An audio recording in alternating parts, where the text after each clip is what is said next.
পাকা আম আর সাবুদানা দিয়ে এই মজার ড্রিঙ্কস বা ডেজার্ট খুব অল্প উপকরণেই তৈরি করে নিতে পারেন। এটা যেমন হেলদি তেমনই রিফ্রেশিং। এক গ্লাস খেলেই সারাদিনের ক্লান্তি দূর হয়ে যাবে এবং এই গরমে প্রতিদিনই খেতে ইচ্ছে করবে।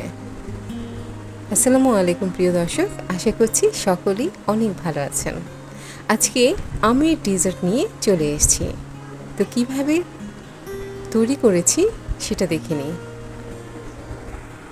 প্রথমে আমটাকে ভালো করে ধুয়ে নিয়ে আমের পিউরির জন্য আমটাকে ছোটো ছোটো করে এক সাইড দিয়ে কেটে আরেক সাইডে কেটে নিয়ে ঠিক এভাবে আমটাকে খোসা থেকে বের করে নিতে হবে। ছোট আম হলে আমের দুই সাইড নিতে হবে, আর বড় হলে আমের এক সাইড নিলেই চলবে। এই ডেজার্টের জন্য আমটা অবশ্যই মিষ্টি হতে হবে, এটা খেয়াল রাখতে হবে। এবং এই প্যাকেটের সাবুদানাটা আমি নিয়ে নিয়েছি। বাজারে অনেক সাবুদানা পাওয়া যায়, আপনি ইচ্ছে মতো একটা ভালো চেয়ে নিয়ে নিলেই চলবে। আমি 1 কাপ সাবুদানা এখানে মেপে ঢেলে রেখে দিলাম সাইডে। এবার ব্লেন্ডারে আমগুলো ব্লেন্ড করে নেব। এখানে কোনো পানি অ্যাড করা যাবে না। আমটা এবার পুরোপুরি পিউরি করে তৈরি করে নিলাম। চলে আসলাম চুলোতে, কিন্তু এখানে আমি এখনও চুলোর আঁচ ধরেনি। চুলো বন্ধ অবস্থাতে প্যানে 1 লিটার দুধ ঢেলে নিয়েছি। 1 লিটার অর্থাৎ 4 কাপ, এবং এতে 1 টেবিল চামচ ভর্তি করা কাস্টার্ড পাউডার দিয়ে দুধের সাথে ভালো করে গুলিয়ে নিচ্ছি। গুলানো হয়ে গেলে এবারে আমি চুলোর আঁচটা ধরিয়ে দিব। অপেক্ষা করব বলক আসা পর্যন্ত।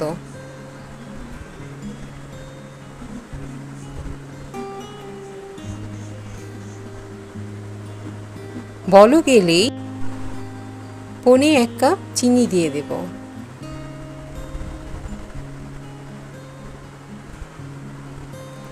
মিষ্টিটা পছন্দ মতো বাড়িয়ে বা কমিয়ে দিতে পারেন, তবে আমি যতটুকু মিষ্টি দিয়েছি একদম হালকা মিষ্টির মধ্যে পারফেক্ট ছিল। প্রথমে টেস্ট করে দেখেছি মিষ্টিটা অল্প হয়েছে, পরে আমি আরও কিছুটা চিনি দিয়ে দিয়েছিলাম, অর্থাৎ এখানে পুরো 1 কাপ চিনি দেওয়া হয়েছে। চিনিটা দেওয়া হলে জাস্ট একটা লাড়া দিয়ে আমি পিউরিগুলো দিয়ে দিব। পিউরিগুলো যদি মনে হয় একটু দলা বেঁধে বেঁধে যাচ্ছে, তাহলে হ্যান্ড উইক্স দিয়ে এইভাবে একটু লাড়িয়ে নিলেই দলাটা খুলে যাবে। এরপর একটা বলক আসলেই চুলা থেকে নামিয়ে নিতে হবে। চুলাতে বেশিক্ষণ রাখা যাবে না, বেশিক্ষণ রাখলে আমের যে ফ্লেভারটা নষ্ট হয়ে যাবে। এবারে টেবিলে এনে দুধটাকে ঠান্ডা করে ফ্রিজে রেখে দিলাম 30 মিনিটের জন্য, কারণ এটা ঠান্ডা ডেজার্ট এবং ঠান্ডা খেতেই বেশি ভালো লাগে।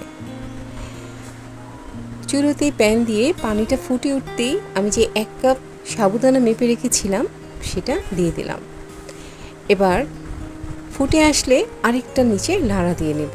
একটু লাড়াচাড়া করে সাবুদানাটা সিদ্ধ করে নিতে হবে, আর যদি না লাড়া দিই তাহলে সাবুদানাটা লেগে লেগে যাবে। এবং সাবুদানা সিদ্ধ করবার সময় পানির পরিমাণটা অবশ্যই বাড়িয়ে দিতে হবে। সিদ্ধ হয়ে এলে, অর্থাৎ সাবুদানাটা যখন স্বচ্ছ রং হয়ে আসবে, তখনই মনে হবে সাবুদানাটা সিদ্ধ হয়ে গেছে।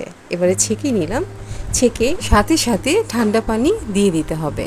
ফ্রিজে ঠান্ডা পানি হলে আরও ভালো হয়, এতে করে সাবুগুলো একসাথে দলা বেঁধে থাকবে না। পানি যাতে ভালো মতো ঝরে যায় সেই জন্য এইভাবে কিছুক্ষণ রেখে দিব।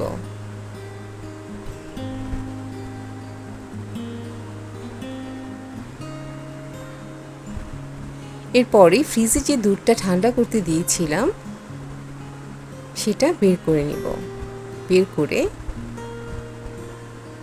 ছেঁকে রাখা যে সাবুদানাটা ছিল সেটা পুরোটাই দিয়ে দিলাম। দেখে মনে হচ্ছে দলা বেঁধে আছে, যদি চামচ দিয়ে আস্তে করে লাড়া দিয়ে নেন পুরোটাই খুলে যাবে। এরপর কেটে রাখা 2টো আম দিয়ে নিয়েছি। এখানে ছোট আকারে 2টো আম এবং বেশ কিছুটা বাদাম। এখানে আরও কিছু বাদাম অ্যাড করে নিলে ভালো হতো। আমি সময়ের জন্য অল্প বাদাম কেটে নিয়েছি, যার জন্য অল্প বাদাম দিয়েছি। আপনি এখানে কাজু বাদাম, কাঠবাদাম, পেস্তা বাদাম সব বাদাম একসাথে অ্যাড করে নিলে যেমন দেখতে ভালো লাগবে, ঠিক খেতেও তার চেয়ে বেশি ভালো লাগবে। বাচ্চাদের জন্য আমি প্রথমে গ্লাসে ঢেলে নিয়েছি, তারপরে বাটিতে ঢেলে ঠিক উপরে আম এবং বাদাম দিয়ে সাজিয়ে দিয়েছি। ছোট থেকে বড় সকলে খেয়ে তৃপ্তি পাবে এই গরমে এই ডেজার্টটা। তো আপনিও একবার এভাবে ট্রাই করবেন।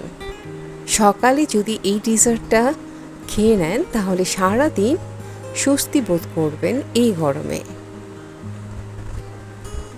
তো দর্শক, আজকে এখানে বিদায় নিচ্ছি। পরবর্তী আবার কোনো রেসিপি নিয়ে চলে আসব। সকলে সেই পর্যন্ত অনেক ভালো এবং সুস্থ থাকবেন। আল্লাহ হাফিজ।